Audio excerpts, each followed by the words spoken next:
biological membrane in our body to get absorbed into the blood, and then it gets distributed, and then it gets metabolized, and then it gets eliminated. So there should be some factors that should be followed by the drugs to enter the biological membrane, to cross the biological membrane and to enter into the body. For example, the drug should be lipophilic in nature. The drug should be lipophilic in nature, so that means lipid loving, so that the drug may enter into the body very easily and can penetrate into the biological membranes, and also it can reaches to the systemic circulation. And one more factor is that it should require some pH. It should require a proper pH, so that a proper pH will also enhance the penetration power of the drug, and it easily crosses the biological membrane. Along with this, we require many other factors like in the molecular size, particle size.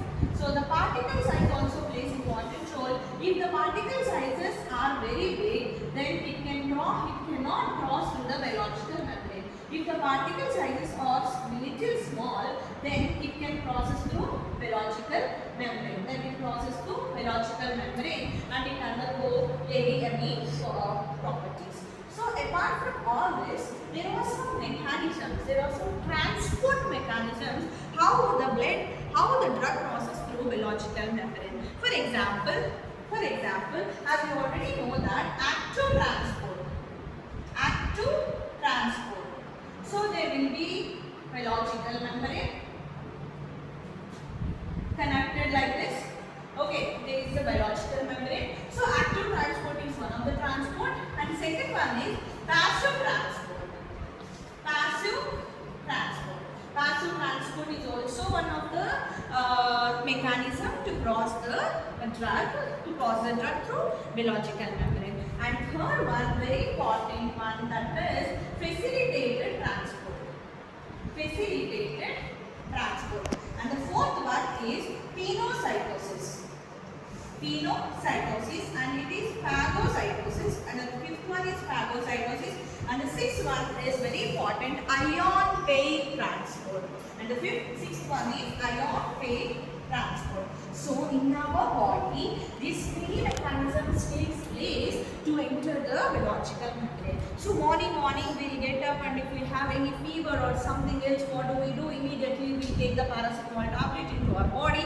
So we'll sit, and it gets like mechanized, and then it gets relieved. It relieves the temperature, and it relieves the pain and all. But this movie has happened in our body to undergo all these mechanisms. So until now we don't know that this many mechanisms may take place in our body, like to cross the biological membrane, this many transports, and to get dissolute in the intestine, this many theories.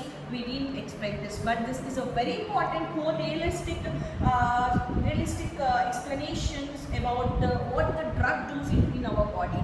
So like that, in that point of view, I explained what is the active transport. So the name active means it should be very active. So the drug will undergo active transport through biological membrane. So to transport the drug through biological membrane, it should require ATP.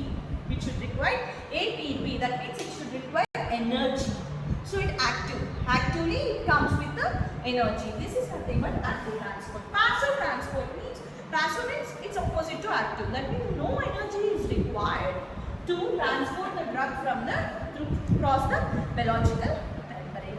So now coming to the facilitated transport. Facilitated transport means that means only one drug cannot come. It comes with a friend, that is facilitated. So along with any attachment, it crosses through biological membrane. So very important, pinocytosis. So then students may confuse, what do you mean by pinocytosis and phagocytosis?